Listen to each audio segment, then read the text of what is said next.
മനുഷ്യനിൽ പ്രവർത്തിക്കുന്ന സാധാന്യ ശക്തിയുടെ ചില രൂപങ്ങൾ അല്ലെങ്കിൽ ചില സ്വഭാവങ്ങളെ കുറിച്ച് പറയുവാൻ ആഗ്രഹിക്കുകയാണ്. ഒന്നാമത്, പൈശാചിക ശക്തി വശീകരണത്തിലൂടെ മനുഷ്യനെ അവന്റെ കസ്റ്റഡിയിലാക്കാറുണ്ട്. വശീകരണത്തിന്റെ ആത്മാവ്. രണ്ടാമത്, ചില കാര്യങ്ങൾക്ക് അടിമകളാക്കി മാറ്റുക. ചില സ്വഭാവത്തിനും ചില രീതികൾക്കും ഒഴിച്ചുകൂടാൻ പാടില്ലാത്ത അടിമത്തത്തിലേക്ക് അവനെ കൊണ്ടുപോവുക. മൂന്നാമത്, പൈശാചിക ശക്തികൾ മനുഷ്യനെ യാതന അനുഭവിക്കുന്ന ഒരു രീതിയിലേക്ക് കൊണ്ടുപോകും. പല വിധത്തിൽ യാതന അനുഭവിക്കുക. നാലാമത്തത്, അവനെ അശുദ്ധമാക്കുക. ഏതെങ്കിലും രീതിയിൽ അവനെ അശുദ്ധനാക്കിക്കൊണ്ടിരിക്കും. സംസാരത്തിലോ ഇടപാടുകളിലോ കൊടുക്കവാങ്ങലിലോ ഒക്കെ അശുദ്ധമാക്കുന്ന ആ രീതി നമുക്ക് പൈശാചിക സ്വഭാവമായി കാണുവാൻ കഴിയുന്നു. അഞ്ചാമത്തത്, മനുഷ്യനെ ഉപദ്രവിക്കുക. മാനസികമായും ശാരീരികമായും വ്യക്തികളെ ഉപദ്രവിക്കുന്ന ആ സ്വഭാവം നമുക്ക് കാണുവാനായിട്ട് കഴിയുന്നു. മനുഷ്യന്റെ വശീകരണ ശക്തിയാണ് ഇന്നത്തെ ഏറ്റവും പ്രധാനപ്പെട്ടതായ ഒരു കാര്യമായിട്ട് നമ്മൾ കണ്ടുവരുന്നത്. വശീകരിച്ച് അവനെ പാപത്തിലേക്കും തെറ്റായ വഴിയിലേക്കും അവനെ നയിക്കുക. വശീകരണം എന്ന് പറയുമ്പോൾ അത് ചില വ്യക്തിയോടാകാം, ചില സാധനങ്ങളോടാകാം, ചില സ്വഭാവങ്ങളോടാകാം, ചില മനോഭാവത്തോടാകാം. അങ്ങനെ പലതിനോടും വശീകരിക്കപ്പെടുന്ന സ്വഭാവം അതൊരു പൈശാചികമാണ് എന്നുള്ളത് മനസ്സിലാക്കാൻ കഴിയും. ആ പൈശാചിക സ്വഭാവത്തിന്റെ വിധേയമായി കഴിഞ്ഞാൽ ആ വ്യക്തിക്ക് പല കാര്യങ്ങളിലൂടും അവന് ഒരു വശീകരണ ശക്തിയായിരിക്കും. ചിലർക്ക് വസ്ത്രങ്ങളോടായിരിക്കും വശീകരണം, ചിലർക്ക് സമ്പത്തിനോടായിരിക്കും വശീകരണം, ചിലർക്ക് വലിയ വലിയ കെട്ടിടങ്ങളോടായിരിക്കും, വലിയ വലിയ കെട്ടിടങ്ങൾ ഉണ്ടാക്കുന്നതിനോട് വലിയ വശീകരണമായിരിക്കും. അങ്ങനെ മനുഷ്യനെ നശിപ്പിക്കുക എന്നുള്ളതാണ് വശീകരണത്തിലൂടെ പൈശാചിക ശക്തികൾ ചെയ്യുന്നത്. അങ്ങനെ വശീകരണത്തിൽ ഒരുത്തൻ അകപ്പെട്ട് കഴിഞ്ഞാൽ പിന്നീട് അവന് സംഭവിക്കുന്നത് അവൻ അതിന് അടിമയാകുക എന്നുള്ളത്. ചില ഘട്ടത്തിലെ ചില സ്വഭാവത്തിനൊക്കെ ചില അടിമകളായി മാറാറുണ്ട്, ചില രീതികൾക്ക് അടിമകളായി മാറാറുണ്ട്, ചില വ്യക്തികൾക്ക് അടിമകളായി മാറാറുണ്ട്, ചില ആഹാരത്തിന് അടിമകളായി മാറാറുണ്ട്. അങ്ങനെയുള്ള ആ അടിമത്തം ചിലർക്ക് അധികമായ ആഹാരം കഴിച്ചാലേ പറ്റുകയുള്ളൂ. ചില സമയത്ത് തീറ്റിപ്രിയന്മാരായി മാറാറുണ്ട്. അതൊരു അടിമത്തമാണ്, അടിമയാക്കുകയാണ്. അതിന് കൗൺസിലിങ്ങിൽ ബൈൻഡ് ഈറ്റിംഗ് എന്നാ പറഞ്ഞത്. ഇങ്ങനെ എപ്പോഴും ഇങ്ങനെ തിന്നുകൊണ്ടേയിരിക്കുക. ചിലരുടെ വായി ഇങ്ങനെ ചവച്ചുകൊണ്ടേയിരിക്കുന്ന ഒരു സ്വഭാവം. അതൊരു ഭക്ഷണത്തിനുള്ള അടിമത്തത്തെ കാണിക്കുകയാണ്. മൂന്നാമത്തത്, നേരത്തെ പറഞ്ഞു യാതന.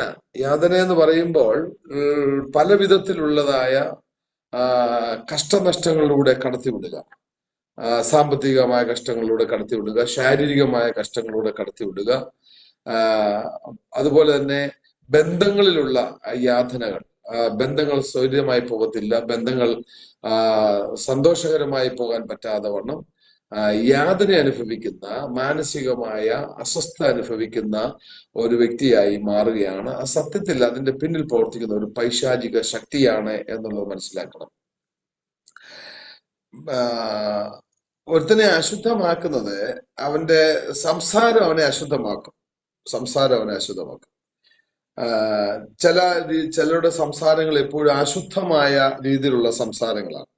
നമുക്ക് പലപ്പോഴും അത് ഇറിറ്റേഷൻ ആയിട്ട് തോന്നും, ചിലർക്ക് അത് രസകരമായിട്ട് തോന്നും. പക്ഷേ ആ വ്യക്തിയെ അശുദ്ധനാക്കി പിശാചിന്റെ അടിമയാക്കി മാറ്റുകയാണ്. അതുപോലെ തന്നെ അവനെ ഉപദ്രവിക്കുക, മനുഷ്യനെ ഉപദ്രവിക്കുക. ശാരീരികം, മാനസികം, അസ്വസ്ഥതകൾ ഉണ്ടാക്കി അവനെ ഉപദ്രവിക്കുന്ന രീതികളുണ്ട്. ഇതിൽ നിന്നെല്ലാം ഒരു വിടുതല് മനുഷ്യനെ ഏറ്റെടുക്കേണ്ടത് ആവശ്യമാണ്. എങ്ങനെയാണ് ആ ഒരു വിടുതൽ ഏറ്റെടുക്കുന്നത് എന്ന് ചോദിച്ചാൽ, ഒരു അമാനുഷികമായ ശക്തി ഉണ്ടെങ്കിൽ മാത്രമേ അവൻ അതിൽ നിന്ന് വിടുതലെടുക്കുവാനായിട്ട് കഴിയൂ. ഒരു അമാനുഷികമായ ശക്തി. ഈ പറഞ്ഞതെല്ലാം ഒരു അമാനുഷികമായ മനുഷ്യന്റെ ശക്തി അല്ലാത്ത വേറൊരു ശക്തി മനുഷ്യനെ കൊണ്ട് ചെയ്യിപ്പിക്കുകയാണ്. ഈ പറഞ്ഞതെല്ലാം വശീകരണങ്ങള്, അതുപോലെ അടിമയാക്കുക, യാതന അനുഭവിപ്പിക്കുക, അശുദ്ധമാക്കുക, ഉപദ്രവിക്കുക ഒക്കെ ചെയ്യുന്നത് ഒരു മനുഷ്യനല്ലാത്ത, മനുഷ്യന്റെ ശക്തി അല്ലാത്ത വേറൊരു ശക്തിയാണ്. അപ്പോൾ ആ ശക്തിയെ അതിജീവിക്കണമെങ്കിൽ അമാനുഷികമായ ഒരു ശക്തി തന്നെ ആവശ്യമാണ്. ആ അമാനുഷികമായ ശക്തി എന്ന് പറയുന്നത് ദൈവത്തിന്റെ ശക്തിയാണ്. ദൈവത്തിന്റെ ശക്തി ഉണ്ടെങ്കിൽ മാത്രമേ ഇത്യാദി സ്വഭാവങ്ങൾ എന്ന് മനുഷ്യന് അത് പൂർണ്ണമായ ഒരു വിടുതലെടുക്കുവാനായിട്ട് കഴിയുള്ളൂ. പലപ്പോഴും പല ആൾക്കാരും വശീകരണത്തിൽ കുടുങ്ങിപ്പോകാറുണ്ട്, ചിലതിന് അടിമകളാകാറുണ്ട്. അവരതിന്റെ പരിണിതഫലമായി അവരെ യാതൊരു കഷ്ടങ്ങൾ മാറത്തില്ല, ദുരിതങ്ങൾ മാറുന്നില്ല, ഞെരുക്കങ്ങൾ മാറുന്നില്ല, പ്രയാസങ്ങൾ മാറുന്നില്ല, മാനസിക സംഘർഷങ്ങൾ മാറുന്നില്ല. അങ്ങനെ അവരെ അശുദ്ധരായി ജീവിക്കുന്ന മനുഷ്യരായി നമുക്ക് കാണുവാൻ കഴിയുന്നുണ്ട്. അങ്ങനെ അതിൽ നിന്ന് അതിജീവിക്കണമെങ്കിൽ നമ്മുടെ മനോഭാവത്തിന് വ്യത്യാസം വേണം, നമ്മുടെ ആറ്റിറ്റ്യൂഡിന് വ്യത്യാസം വേണം. അതുപോലെ തന്നെ ബന്ധങ്ങളിൽ വ്യത്യാസം ഉണ്ടാകണം. പലരുടെയും ബന്ധങ്ങൾ ഒരു സുഖകരമായ ബന്ധങ്ങളല്ല എന്ന് നമുക്ക് മനസ്സിലാക്കുവാനായിട്ട് കഴിയുന്നുണ്ട്. ചിലരെ സംബന്ധിച്ചിടത്തോളം അവർക്ക് പലതിലും ഭയം അവരെ അലട്ടിക്കൊണ്ടിരിക്കുകയാണ്, ഫിയർ അവരെ അലട്ടിക്കൊണ്ടിരിക്കുകയാണ്. വല്ലാത്ത ഒരു അസ്വസ്ഥതയിലൂടെയാണ് അവർ കടന്നു പോകുന്നത്. ഇതെല്ലാം സംഭവിക്കുന്നത് നമ്മുടെ മാനസിക തലത്തിലാണ് എന്നുള്ളത് മറന്നു പോകരുത്. നമ്മുടെ ചിന്താതലത്തിലും അതുപോലെ തന്നെ നമ്മുടെ മനസ്സിന്റെ വികാരങ്ങളിലൊക്കെ അത് ബാധിക്കുന്നു എന്നുള്ളതാണ്. ചിലർക്ക് ഇതിന്റെ പരിണിത ഫലമായി ഉണ്ടാകുന്നത് സംശയമാണ്. സംശയം എല്ലാത്തിലും അവർക്ക് സംശയമാണ്. അതുപോലെ തന്നെ ആ സംശയം വർദ്ധിച്ചു വന്നിട്ട് അവരൊരു മാനസിക രോഗിയായി അവർ മാറുകയാണ്. സംശയത്തിന്റെ രോഗത്തിന് അടിമയാകുകയാണ് അവർ പിന്നീട് ചെയ്തത്.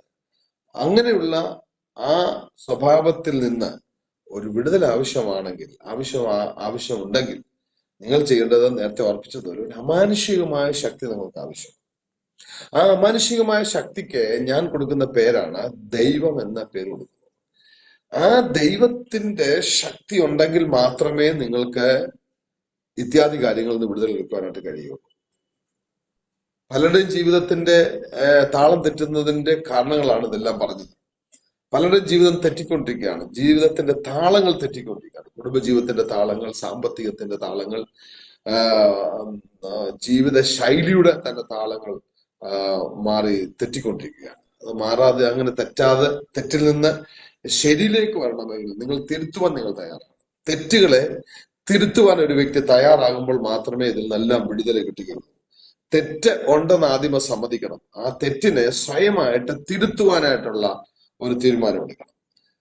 പലപ്പോഴും പലരും തീരുമാനം എടുക്കാനൊക്കെ തയ്യാറാണ്, പക്ഷെ അവരത് പൂർത്തീകരണത്തിലേക്ക് വരുത്തില്ല. തീരുമാനം എടുക്കും, പക്ഷെ അത് പ്രായോഗിക തലത്തിലേക്ക് അവർ കൊണ്ടുവരത്തില്ല. അപ്പൊ നിങ്ങൾ ഏതെങ്കിലും എന്തിന്റെയെങ്കിലും സ്വഭാവത്തിന് അടിമയാണെങ്കിൽ ആ അടിമച്ചങ്ങലയിൽ നിന്ന് നിങ്ങൾക്ക് വിടുതൽ എടുക്കണമെങ്കിൽ ചില സ്വഭാവത്തിന്റെ അടിമയായി മാറാറുണ്ട്, ദുർസ്വഭാവത്തിന്റെ അടിമയായി മാറാറുണ്ട്. ഉദാഹരണം, പുക വലിക്കുക, സിഗരറ്റ് വലിക്കുക, അതുപോലെ തന്നെ ലഹരി പാനീയങ്ങൾ ഉപയോഗിക്കുക, ലഹരി പദാർത്ഥങ്ങൾ ഉപയോഗിക്കുക, ആവശ്യമില്ലാത്ത ബന്ധങ്ങൾ ഉണ്ടാക്കുക. ബന്ധങ്ങൾ ആവശ്യമാണ്, അപ്പോൾ തന്നെ ആവശ്യമില്ലാത്ത ചില ബന്ധങ്ങൾ സ്ഥാപിച്ചെടുക്കുക. മൊബൈലിലൂടെയും മറ്റ് വീഡിയോ കോളിലൂടെയും ബന്ധങ്ങൾ, ആവശ്യമില്ലാത്ത അസ്വാഭാവികമായിട്ടുള്ള ബന്ധങ്ങൾ ഉണ്ടാക്കിയെടുക്കുമ്പോൾ അത് പ്രശ്നത്തിന് കാരണമാകുന്നു, ജീവിതം തകരുവാനായിട്ട് കാരണമാകുന്നു. അപ്പോൾ അതുകൊണ്ടാണ് പറയുന്നത്, അത് ആ സ്വഭാവത്തിന് ഒരു അടിമയാണ്. ചില സ്വഭാവത്തിന് അടിമയാണ്.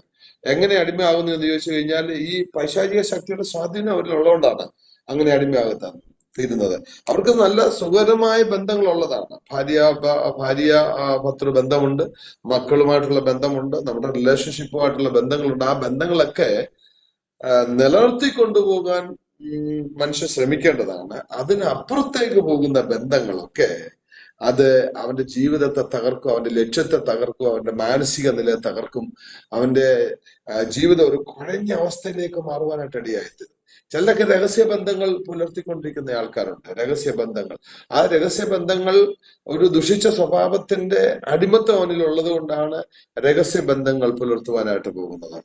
ഇങ്ങനെയുള്ള ഈ സ്വഭാവങ്ങളിൽ നിന്നൊക്കെ ഒരു വിടുതൽ പ്രാപിക്കുവാൻ നിങ്ങൾ വാസ്തവമായിട്ട് ഒരു സർവശക്തനായ ദൈവത്തിന്റെ അടുക്കലേക്ക് നിങ്ങൾ വരേണ്ടതുണ്ട്. നിങ്ങൾ വരാത്തത് എന്തുകൊണ്ടാണ് നിങ്ങൾക്ക് വരാൻ പറ്റാത്തതെന്ന് ചോദിച്ചു കഴിഞ്ഞാൽ, സർവശക്തനായ ഒരു ദൈവമുണ്ട്. ആ ദൈവം സർവശക്തിയുള്ള ദൈവമാണ്. നിങ്ങളുടെ എല്ലാ പ്രശ്നങ്ങളെയും പരിഹരിക്കാൻ കഴിയുന്ന ഒരു ദൈവമാണ് സർവശക്തനായ ദൈവം. ആ സർവശക്തനായ ദൈവത്തിന്റെ സന്നിധി നിങ്ങളുടെ കുറ്റങ്ങളെ ഏറ്റുപറയണം. നിങ്ങളുടെ കുറ്റങ്ങളെ ഏറ്റുപറയണം. നിങ്ങളുടെ തെറ്റുകളെ ദൈവസന്നിധിയിൽ തിരുത്തുവാൻ നിങ്ങൾ തയ്യാറാകണം. സ്വയമായിട്ട് നിങ്ങൾ തിരുത്തണം. തിരുത്തി ദൈവത്തെ നിങ്ങൾ വാസ്തവമായിട്ട് നിങ്ങൾ ഹൃദയത്തിൽ സ്വീകരിക്കുമെങ്കിൽ നിങ്ങൾ തീർച്ചയായിട്ടും നിങ്ങൾ അഭിമുഖീകരിക്കുന്ന ഇത്യാദി പ്രശ്നങ്ങൾ, സ്വഭാവങ്ങൾ നിങ്ങൾക്ക് വിടുതലെടുക്കാൻ കഴിയും. നിങ്ങളൊരു നല്ല മനുഷ്യനായി, നല്ല വ്യക്തിത്വത്തിന്റെ ഉടമയായി, നല്ല സ്വഭാവത്തിന്റെ ഉടമയായി മാറുവാൻ ദൈവം നിങ്ങളെ സഹായിക്കും. അതിനായി ഞാൻ നിങ്ങൾക്ക് വേണ്ടി ഒരു നിമിഷം പ്രാർത്ഥിക്കുന്നു. കർത്താവെ, ഈ സന്ദേശം കേൾക്കുന്ന ചില ജീവിതങ്ങൾക്ക് തെറ്റുകളെ തിരുത്തുവാനുള്ള കഴിവും ശക്തി നൽകണമേ. അവർ വാസ്തവമായിട്ട് തെറ്റിലകപ്പെട്ടിട്ടുണ്ടെങ്കിൽ, ഏതെങ്കിലും വശീകരണത്തിൽ അവർ അകപ്പെട്ടു പോയിട്ടുണ്ടെങ്കിൽ, എന്തിന്റെയെങ്കിലും സ്വഭാവത്തിനായിട്ട് അടിമയായി തീർന്നിട്ടുണ്ടെങ്കിൽ, അങ്ങനെ അവർ യാതന അനുഭവിക്കുന്നുണ്ടെങ്കിൽ, കർത്താവെ, അവർ അശുദ്ധരായി ജീവിക്കുവാൻ കർത്താവെ അവരെ ഇടയായിട്ടുണ്ടെങ്കിൽ, അവരെ അശുദ്ധിയിൽ നിന്നും അവരുടെ ദുർസ്വഭാവങ്ങളിൽ നിന്നും ഒക്കെ വിടുതൽ പ്രാപിച്ച് ഒരു നല്ല മനുഷ്യനായി, നല്ല സ്വഭാവത്തിന്റെ ഉടമയായി തീരുവാൻ കർത്താവ് അവരെ സഹായിക്കണമേ. അതിലൂടെ സമാധാനം, സന്തോഷം കണ്ടെത്തുവാൻ സ്വർഗം സഹായിക്കണം. പ്രാർത്ഥന കർത്തനായ സ്തോത്രം, യേശു കർത്താവിന്റെ വലിയ നാമത്തിൽ തന്നെ. ആമേൻ. God bless you. നിങ്ങളെ തീർച്ചയായിട്ടും ദൈവം അനുഗ്രഹിക്കും. ഈ സന്ദേശം നിങ്ങൾ കേട്ടാൽ നിങ്ങളെ തന്നെ തിരുത്തുവാൻ ദൈവം സഹായിക്കട്ടെ എന്ന് പ്രാർത്ഥിച്ചുകൊണ്ട് ബൈ.